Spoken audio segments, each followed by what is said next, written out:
Alright, we're recording. I'm about to show you guys something which I am very excited about adding to the game. Once it finally loads, that is. So there's Twilight, there's Big Mac, and as you can see, there's a big gray cloud in the background that is scrolling at a rate that is different from the rate that the foreground is scrolling, and also the most distant background. This is parallax-scrolling in a nutshell. It's something that I've wanted for a long time, and it's something that I have finally added to the game engine. So, right here I have a test room that has 4 different parallax layers in it. You get to the parallax layers from the main screen by clicking this Show Background Layers label here. The number here tells you how many parallax background layers there are. You can add a layer, you can erase layers. If there are enough layers in here, then it'll show little scroll buttons. Obviously you can't see the layers here. That's what this eye is for. When the eye is open, it shows all of the layers, and it scrolls them as you scroll through the foreground. I'll get into what these anchors are later. They are very important, of course. If you have this eye half open, then that basically means only the eyes that you select here, only the layers whose eyes you've got selected here, will appear on the foreground here. So let's add the drops layer, which is the one that's closest.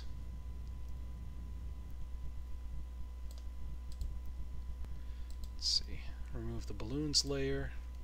That's the one furthest away. As a rule of thumb, the higher up in this screen these layers are, the further back they are.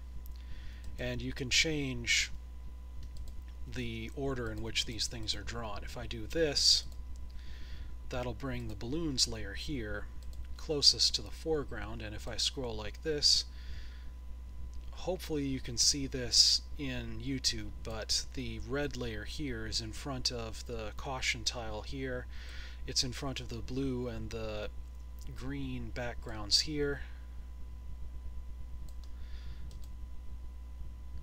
In the Manage Layers wizard here, you can also automatically order them so that the ones that scroll the slowest are in the back, the ones that scroll the fastest are in the front. Click OK.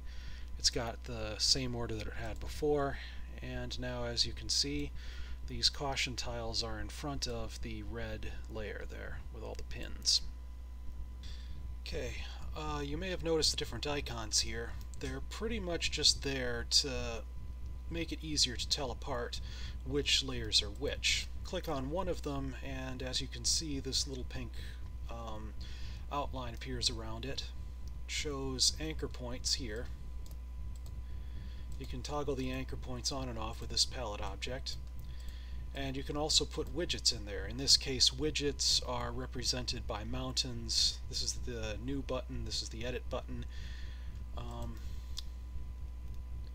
This windmill one is pretty much just the brown one. See if I can add a widget here. Let's see what to add. Already got pins. Let's see. Let's grab Carrot Top here. Make her trans. Put her here in the middle of the layer. Collapse it, and as you can see, there she is. Not sure you can notice this, but the anchor points here disappeared. Let me just switch to each of these and switch the anchor points off on all of them. Collapse it, and the anchors disappear. Let me show you what the anchor points are good for. I'll just switch them back on the red layer, which is the furthest back. You can see there are anchor points on the foreground here. There would be one down here, but it's sort of behind other scenery. I can fix that. There it is. The idea is that when the screen is centered here on the foreground, it'll match up to this anchor point on the background. And as you can see, when it's about in the center here, they are aligned.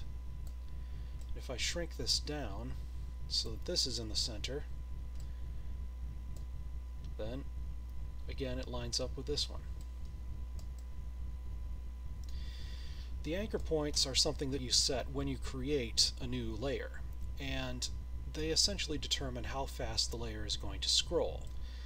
If the difference between the distance here and the background is, well, if it's very small in the background and larger on the foreground, then that means that the layer is going to scroll much more slowly. If they're closer to the same, then that means that the layer is going to scroll more quickly. So, let's try adding a new layer. Alright, here is the rain warehouse. I'm about to add some layers here, and as you can see there aren't any yet, so I'm going to add one. The add layer icon here, click that, and it brings up this wizard. Click on browse to pick the background image that's going to be basically the background for the layer that you're going to be working on. Let's see, rain warehouse BG layer 1. Unfortunately, it doesn't have a preview for you. Layer transparent color, that's whatever color in this image is going to be transparent. It automatically fills in the layer width and the layer height here. And you can pick from about 30 different labels for this. Since it's going to be a bunch of boxes, let's see. Well, I guess I'll choose bricks here. Layer Z position. If there's more than one parallax layer, this allows you to say where that parallax layer is going to be in the progression. Click OK. Set an anchor point here. As soon as you create a parallax layer, the first thing it makes you do is pick these anchor points. The first one you pick is the main anchor point. I'm going to set it to the upper corner here, and put it here. The horizontal one is the second one that you have to pick. I'll set it up here. Go a long ways for that one. I think I want it to be close to here so that the two giant stacks of boxes more or less line up. And I want the base here to roughly line up with the base of this. I'm hoping that this works out. All anchor points set. Collapse this one. When the eye is fully open, then that means it shows all of the layers. Let's see. Hardly scrolls vertically at all. Scrolls a little bit horizontally.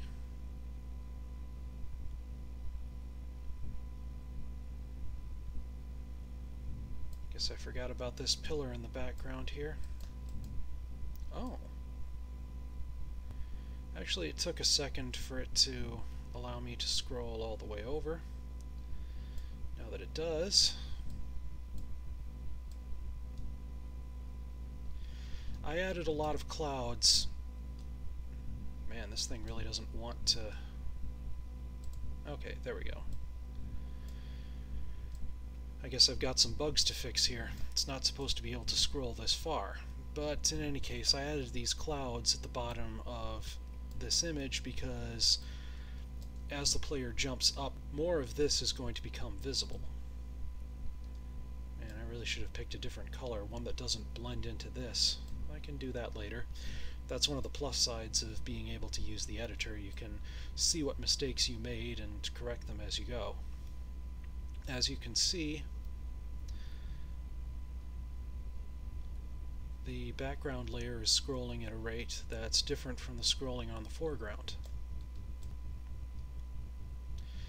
And more or less the top of this one lines up with the top of the background.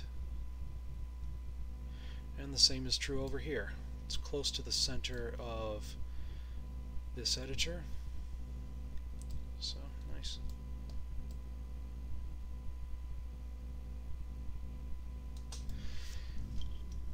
So that's how you create a new background layer. You can also erase a layer if you have to. This allows you to cancel out of it as well. If you have more than 6 layers for whatever reason, scroll up and scroll down buttons appear here. You can click Collapse Layer menu to take you back to the foreground. Okay, now to show you guys what it looks like. Okay, here we've got the rain warehouse, and as you can see, in the background,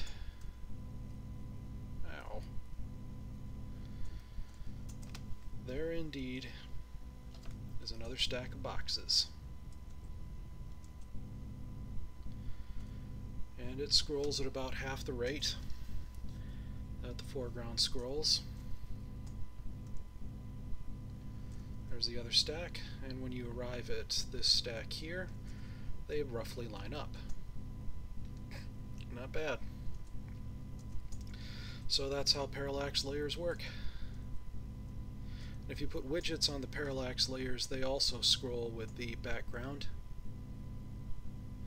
So you can have stuff like flashing lightning or conveyors that are going back there. Not bad.